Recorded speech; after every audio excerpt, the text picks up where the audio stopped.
ਅਗਲੀ ਗੱਲ ਕਰੀਏ ਸ਼ਰਮਾ ਜੀ ਇੱਕ ਅਹਿਮ ਪੰਥਕ ਮਾਮਲੇ ਦੀ। ਪਿਛਲੇ ਕਈ ਹਫ਼ਤਿਆਂ ਤੋਂ ਕਹਿ ਲਓ ਆਪਾਂ ਇਹਦੇ ਉੱਤੇ ਚਰਚਾ ਕਰ ਰਹੇ ਹਾਂ, ਲਗਭਗ 2-3 ਹਫ਼ਤਿਆਂ ਤੋਂ ਸਿੱਖ ਬੁੱਧੀਜੀਵੀਆਂ, ਸਿੱਖ ਚਿੰਤਕਾਂ ਦੇ ਲਈ ਇਹ ਇੱਕ ਵੱਡਾ ਸਵਾਲ ਦੇ ਰੂਪ ਦੇ ਵਿੱਚ ਇਹ ਘਟਨਾ ਜਿਹੜੀ ਹੈ, ਇਹ ਪੂਰਾ ਮਾਮਲਾ ਖੜਾ ਸੀਗਾ। ਤਖ਼ਤ ਸਾਹਿਬਾਨ ਦੇ ਵਿਚਾਲੇ ਜਿਹੜਾ ਜਥੇਦਾਰ ਸਾਹਿਬਾਨ ਨੂੰ ਇੱਕ ਦੂਜੇ ਨੂੰ ਤਲਬ ਕਰਨ ਦੀ ਜਿਹੜੀ ਘਟਨਾ ਸੀਗੀ, ਉਹਨੂੰ ਲੈ ਕੇ ਸਿੱਖ ਚਿੰਤਕ, ਸਿੱਖ ਬੁੱਧੀਜੀਵੀ ਖਾਸੇ ਤੌਖਲਿਆਂ ਦੇ ਵਿੱਚ ਸਨ। ਪਰ ਹੁਣ ਫਿਲਹਾਲ ਸਕੂਨ ਦੇਣ ਵਾਲੀ ਗੱਲ ਇਹ ਹੈ ਕਿ ਇਹ ਟਕਰਾਅ ਜਿਹੜਾ ਕਿ ਕਾਫ਼ੀ ਵੱਡਾ ਸੀਗਾ ਤੇ ਸ੍ਰੀ ਅਕਾਲ ਤਖ਼ਤ ਸਾਹਿਬ ਨੂੰ ਜਿਹੜਾ ਕਿ ਸਰਵਉੱਚ ਮੰਨਿਆ ਜਾਂਦਾ, ਕਿਹਾ ਜਾਂਦਾ, ਉਹਨੂੰ ਚੁਣੌਤੀ ਵਾਂਗ ਸੀਗਾ, ਉਹ ਇੱਕ ਵਾਰ ਟਲ ਗਿਆ ਜੀ।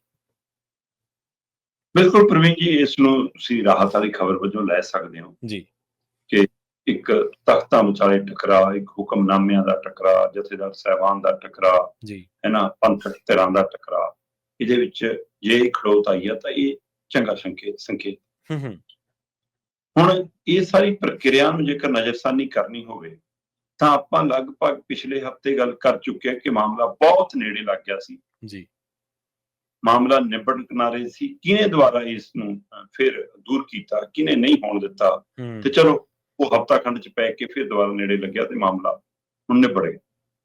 ਹੁਣ ਇਹ ਨਿਬੜੇ ਮਾਮਲੇ ਦੀਆਂ ਜੇ ਆਪਾਂ ਇਸ ਨੂੰ ਇਸ ਤਰ੍ਹਾਂ ਪੁਨਛਾਣ ਕਰਨਾ ਹੋਵੇ ਤਾਂ ਇਹ ਦੇਖਣ ਵਾਲੀ ਗੱਲ ਹੈ ਕਿ ਜਥੇਦਾਰ ਗਿਆਨੀ ਕੁਲਦੀਪ ਸਿੰਘ ਗੜਗੱਜ ਹੋਰਾਂ ਨੇ ਪੰਜ ਸਿੰਘ ਸਭਾ ਦੀ ਬੈਠਕ ਦੇ ਵਿੱਚ ਜਿਹੜੇ ਤਖ਼ਤ ਸ੍ਰੀ ਪਟਨਾ ਸਾਹਿਬ ਦੇ ਜਥੇਦਾਰ ਰਹੇ ਰਣਜੀਤ ਸਿੰਘ ਗੌਹਰ, ਉਹਨਾਂ ਦੇ ਮਾਮਲੇ ਤਖ਼ਤ ਸ੍ਰੀ ਪਟਨਾ ਸਾਹਿਬ ਤੋਂ ਜਿਹੜਾ ਫੈਸਲਾ ਆਇਆ ਵਾ ਸੀ, ਉਹਨਾਂ ਨੂੰ ਬਾਹਰ ਕੀਤਾ ਗਿਆ ਸੀ, ਉਹਨਾਂ ਨੂੰ ਕਿਸੇ ਮੁੱਖ ਧਾਰਾ ਸ਼ਾਮਲ ਨਹੀਂ ਕੀਤਾ ਜਾ ਰਿਹਾ ਸੀ, ਉਹਨਾਂ ਨੂੰ ਇੱਥੇ ਤੁਸੀਂ ਤਨਖਾਹ ਲਾਈ ਤੇ ਤਨਖਾਹ ਪੂਰੀ ਕਰਾਈ ਤੇ ਮਾਫੀ ਦਿੱਤੀ, ਚਲੋ ਜੀ ਹੋ ਗਿਆ। ਇੱਥੋਂ ਟਕਰਾਅ ਸ਼ੁਰੂ ਹੋਇਆ।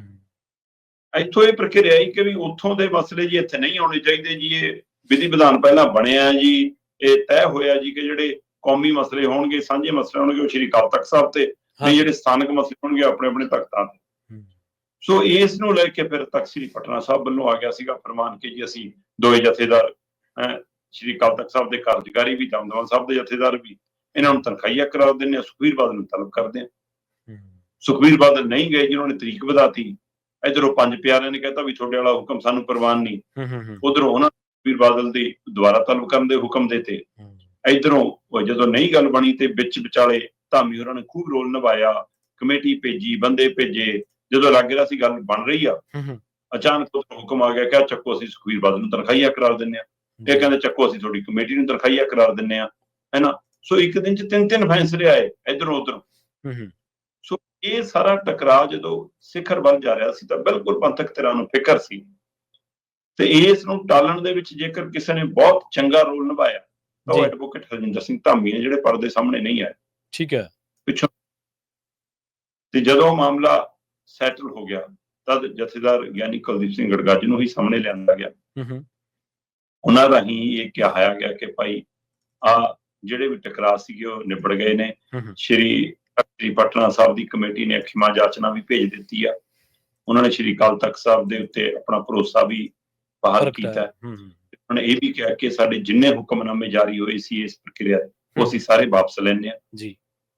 ਤੇ ਇਸ ਲਈ ਅਸੀਂ ਵੀ ਇਹ ਕਹਿੰਦੇ ਫੈਸਲਾ ਕੀਤਾ ਕਿ ਰਣਜੀਤ ਸਿੰਘ ਗੌਹਰ ਨੂੰ ਹਦਾਇਤ ਹੋ ਗਈ ਹੈ ਕਿ ਜੇ ਉਹ ਅਦਾਲਤੀ ਪ੍ਰਕਿਰਿਆ ਚ ਪਏ ਨੇ ਉਹ ਸਾਰੀਆਂ ਪਟੀਸ਼ਨਾਂ ਵਾਪਸ ਲੈਣ, ਸ਼ਿਕਾਇਤਾਂ ਦਿੱਤੀਆਂ ਉਹ ਵਾਪਸ ਲੈਣ, ਤੇ ਜਿਹੜਾ ਉਹ ਬਿਆਨਬਾਜ਼ੀ ਉਹ ਮੀਡੀਆ ਸਾਹਮਣੇ ਨਾ ਕਰਨ। ਤੇ ਪਟਨਾ ਸਾਹਿਬ ਦੀ ਕਮੇਟੀ ਨੂੰ ਬੇਨਤੀ ਹੈ ਕਿ ਉਹਨਾਂ ਦੇ ਜਿਹੜੇ ਪੱਤੇ ਅਦਾਇਗੀਆਂ ਕੁਝ ਰਹਿੰਦੀਆਂ ਨੇ ਉਹ ਪੂਰੇ ਕਰਕੇ ਉਹਨਾਂ ਨੂੰ ਫਾਰਗ ਕੀਤਾ ਜਾਵੇ। ਸੋ ਜੇ ਭਾਈ ਤਨਖਾਹਾਂ ਪੱਤੇ ਦਿਵਾਣੇ ਸੀ ਜਥੇਦਾਰ ਗਿਆਨੀ ਕੁਲਦੀਪ ਸਿੰਘ ਗੜਗੱਜ ਵੈਸੇ ਫੋਨ ਕਰ ਲੈਂਦੇ। ਹਾਂਜੀ ਬਿਲਕੁਲ, ਮੇਰੇ ਬਹਾਲ ਕਰ ਦਿਓ, ਇਹ ਨਿਬੇੜ ਦੋ, ਚਲੋ ਵੀ ਬੰਦੇ ਨੂੰ ਤੁਸੀਂ ਕੋਈ ਅਹੁਦਾ ਦੇਣਾ ਨਹੀਂ ਦੇਣਾ, ਚਲੋ ਇਹਨੂੰ ਮੁੱਖ ਧਾਰਾ ਚ ਤਾਂ ਰਹਿਣ ਦੋ, ਕੋਈ ਵਿਚਾਰ ਕਰ ਲੈਂਦੇ। ਸਹੀ ਕੀ ਸਿਰਫ ਇਸ ਚੱਕਰ ਚ ਕਿ ਰਣਜੀਤ ਸਿੰਘ ਗੌਹਰ ਨੇ ਗਿਆਨੀ ਹਰਪ੍ਰੀਤ ਸਿੰਘ ਖਿਲਾਫ ਮੋਰਚਾ ਖੋਲ ਰਿਹਾ ਸੀ, ਬਾਦਲ ਧਿਰ ਨੂੰ ਸੂਟ ਕਰਦਾ ਸੀ, ਉਹਦਾ ਨਾਮ ਦੇਣ ਲਈ ਉਹ ਸਾਰਾ ਕੁਝ ਕਰ ਲਿਆ।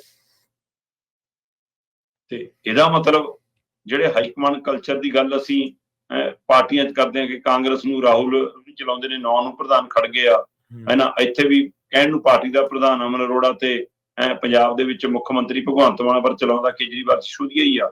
ਵੀ ਉਹੀ ਹਾਈਕਮਾਂਡ ਕਲਚਰ ਇੱਥੇ ਵੀ ਆ ਕਿ ਐਸੀ ਦਾ ਪ੍ਰਧਾਨ ਧਾਮੀ ਹੋਵੇ, ਜਥੇਦਾਰ ਸਾਹਿਬ ਯਾਨੀ ਕੁਲਦੀਪ ਸਿੰਘ ਗੜਗੱਜ ਹੋਣ, ਪਰ ਚਲਾਉਂਦਾ ਹਾਈਕਮਾਂਡ ਹੈ। ਜੋ ਉਹਦਾ ਹੁਕਮ ਆ ਗਿਆ ਤਾਂ ਉਹਨੂੰ ਟੰਗ ਲਓ, ਨਾ ਹੁਕਮ ਆ ਗਿਆ ਤਾਂ ਨਾ ਟੰਗੋ। ਸੋ ਇਸ ਪ੍ਰਕਿਰਿਆ ਨੇ ਇਹ ਵੀ ਪਹਿਲੂ ਸਾਹਮਣੇ ਵਾਲੇ। ਚਲੋ ਸੁਖਾਵਾਂ ਪਾ ਲੈ ਕੇ ਮਸਲਾ ਹੱਲ ਹੋ ਗਿਆ, ਫਿਲਹਾਲ ਇਹ ਟਲ ਗਿਆ। ਅਮਨ ਸ਼ਾਂਤੀ ਪਰਤ ਗਈ।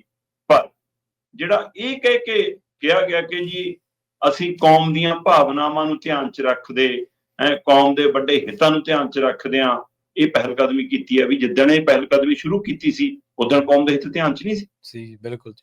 ਉਦੋਂ ਕੌਮ ਦਾ ਫਿਕਰ ਨਹੀਂ ਸੀ। ਜਦੋਂ ਅਸੀਂ ਇੱਕ ਦੂਜੇ ਬਾਰੇ ਤਾਂ ਹੁਕਮਨਾਮੇ ਜਾਰੀ ਕਰਦੇ ਹਾਂ ਉਦੋਂ ਨਹੀਂ ਚੇਤੇ ਆਉਂਦਾ ਕਿ ਮਜ਼ਾਕ ਉੱਡ ਰਿਹਾ ਸਾਡਾ, ਸਹੀ ਹੈ, ਅਸੀਂ ਕੀ ਉਦਾਹਰਨ ਪੇਸ਼ ਕਰ ਰਹੇ ਹਾਂ, ਉਸ ਦਿਨ ਵੀ ਇਹ ਧਿਆਨ ਰੱਖਣ ਦੀ ਜ਼ਰੂਰਤ ਹੁੰਦੀ ਹੈ। ਸੋ ਚਲੋ, ਪਰ ਇਹ ਜੋ ਹੋਇਆ ਠੀਕ ਹੋਇਆ ਜੀ। ਬਿਲਕੁਲ, ਟਕਰਾਅ ਟਲ ਗਿਆ, ਚਲੋ ਚੰਗਾ ਹੀ ਹੈ। ਇਸ ਤੋਂ ਬਿਹਤਰ ਕੀ ਹੈ ਵੀ ਚਲੋ ਦੋ ਸੰਸਥਾਵਾਂ ਦੇ ਵਿਚਾਲੇ ਜਿਹੜਾ ਟਕਰਾਅ ਸੀਗਾ ਉਹ ਟਲ ਗਿਆ।